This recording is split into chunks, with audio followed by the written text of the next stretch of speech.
Good evening.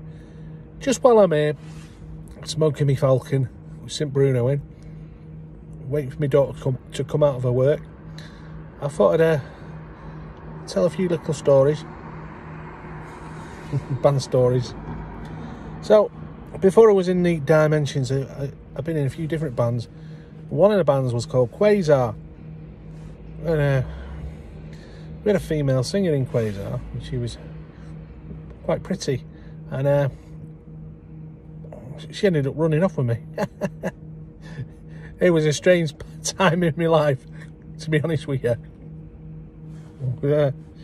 Anyway, so I was about 25, having a time in my life, but she couldn't half sing. She was a really good singer, and but she also used to play with us in this sort of like bit of everything sort of covers band, and then she was in this trio, singing Irish music with a guy called Lorne Shields. Have a look on the internet, you'll find him.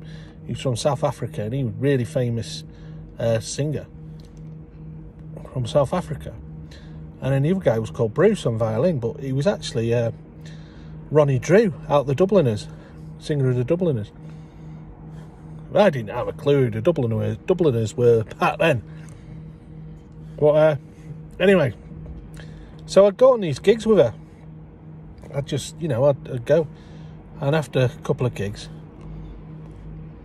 she says, Bruce wants to see you in the dressing room.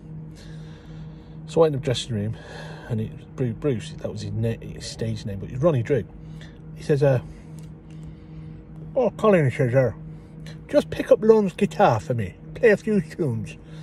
So I picked his guitar up and started playing a bit of Ain't Misbehaving and a few other tunes.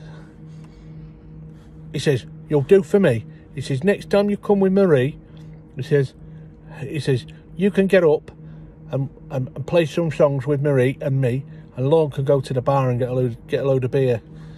I thought, wow, that sounds great. Anyway, I said to him, well, what's your band? He says, oh, it's the Dubliners. I'm in the Dubliners.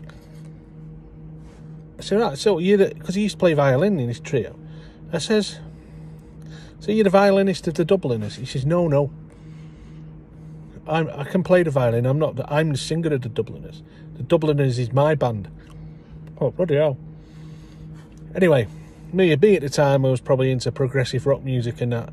I'd heard about the Dubliners. I'd heard of them, but I didn't really rate them, So, put a long story short, this relationship went on for a few more months, and we ended up getting up and playing a couple of times with the girl and him on violin, playing I Will Survive, and what's that one by Fleetwood Mac? I can't flipping remember what it's called now. What Fleetwood Mac song anyway? Thunder on it happens when it's raining, that one. What it's called? Dreams, that's it. Yeah, we used to play that one and all, and he'd be on violin. And I tell you what, he couldn't have played violin, it was amazing. And he did this thing on his own ways, this solo thing he'd written. It was absolutely fantastic. Anyway, it all ended all this. And basically at Christmas she went back to her husband. So, but, it was one of them. It was a bit of a dark time of my life, to be honest. But years later, I'm learning to play mandolin. I've got this old mandolin and I'm messing around. I'll go on the internet and I go, Irish Rover, I'll learn that one. Because I used to go to sort of Irish jam night. I'll learn the Irish Rover. And then, so I typed in Irish Rover, the Pogues. So you can do this, you can go on YouTube and you'll see the Pogues, Irish Rover, and it comes up with them singing it with the Dubliners. So the guy who's singing with the beard, that's Ronnie Drew. And I thought, that's Bruce, there he is, singing with Sean, whatever he's called, with the horrible T.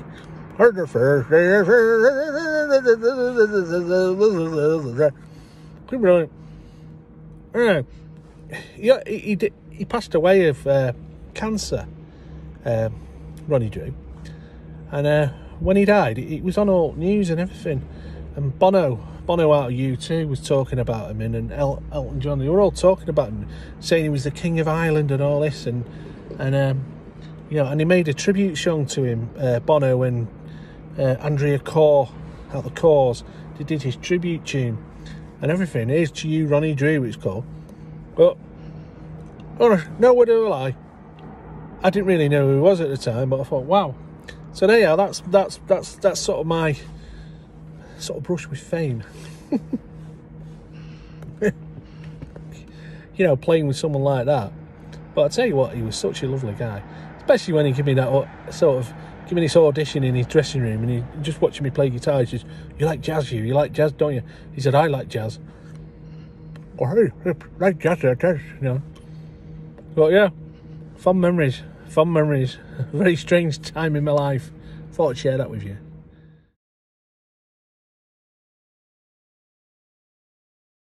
An entertaining story there from one of Gizzy's celebrity meetups. For those not familiar, I'd like to introduce you to Mr. Ronnie Drew, as he played with the Dubliners with the Pogues, doing the famous song Irish Rover. Here we are. This is Ronnie Drew.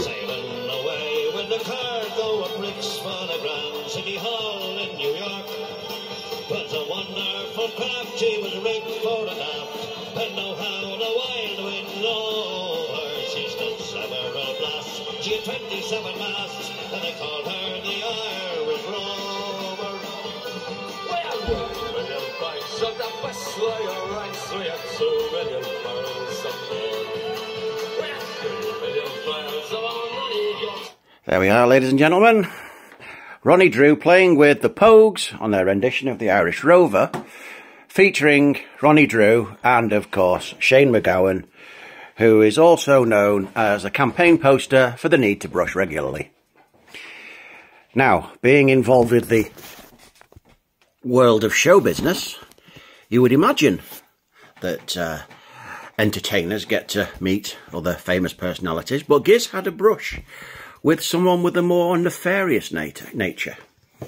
I shall give you a clue to who we are referring.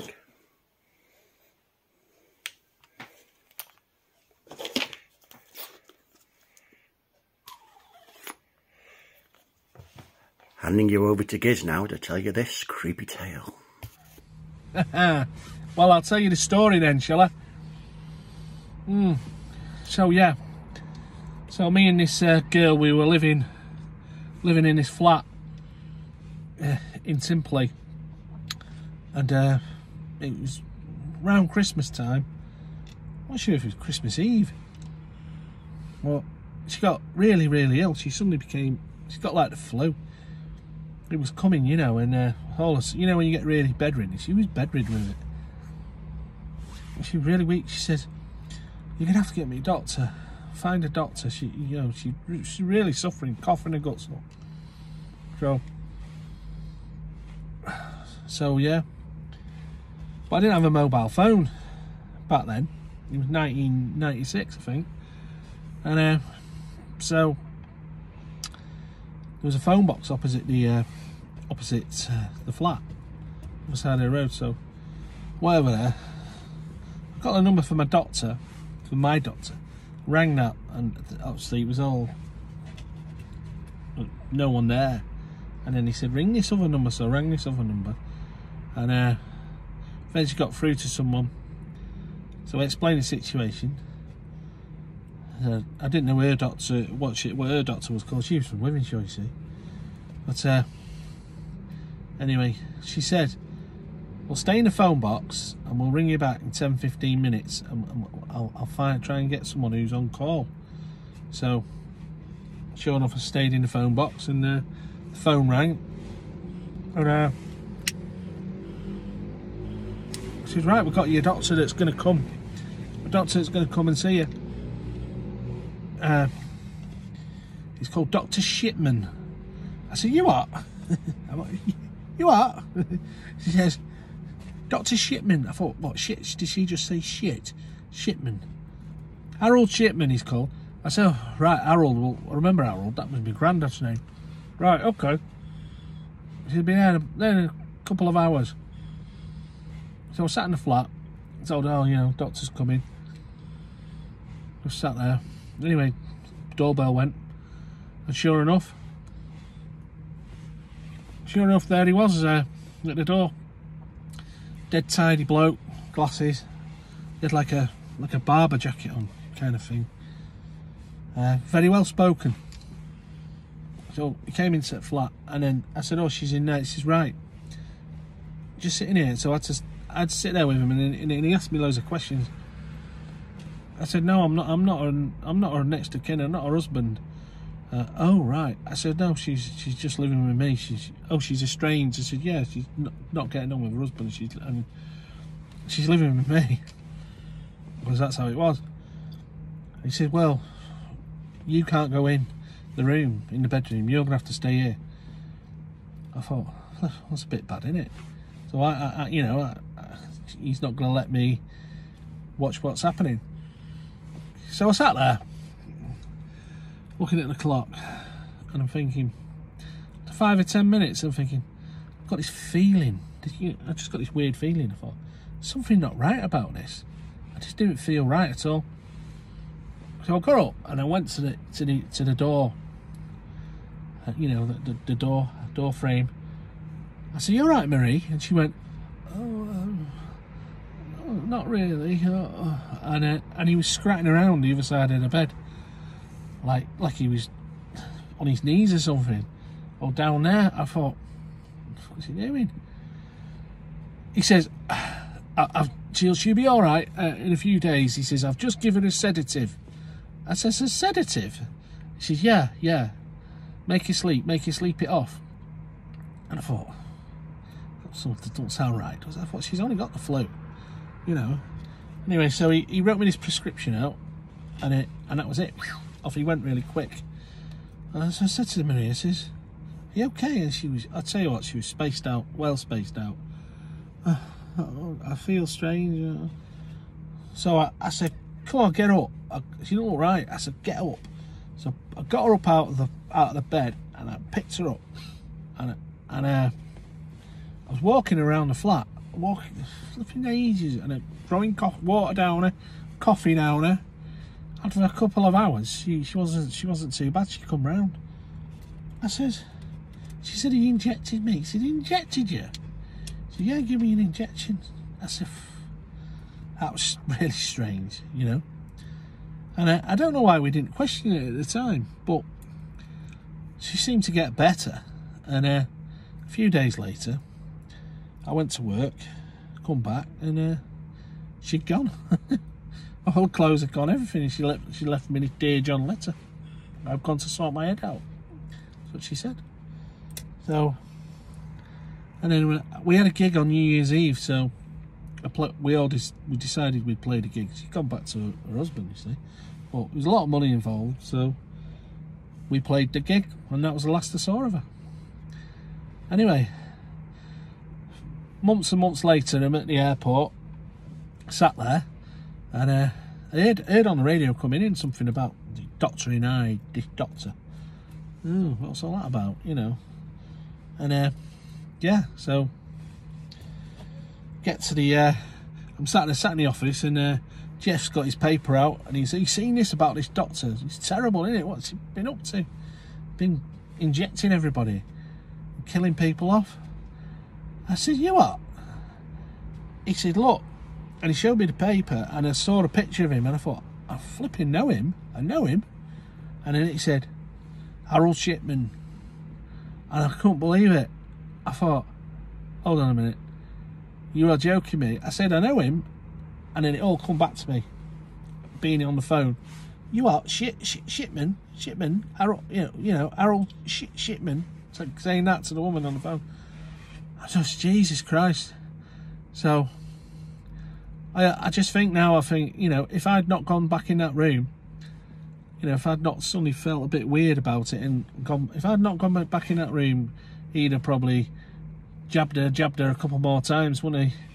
And she'd be flipping brown bread, and I'd be in the flipping shit, wouldn't I? Hey, just think of that. Yeah. So she's walking around, singing around. If she's still alive, I'm sure she will be. And she's enjoying the freedom because of me going in there, and it just shows you, doesn't it? Do you trust your doctor? Well, to be honest with you, he was nice as pie. He was well spoken. He was a lovely guy. You know what I mean? Just a doctor. Well, I wonder if he smoked a pipe.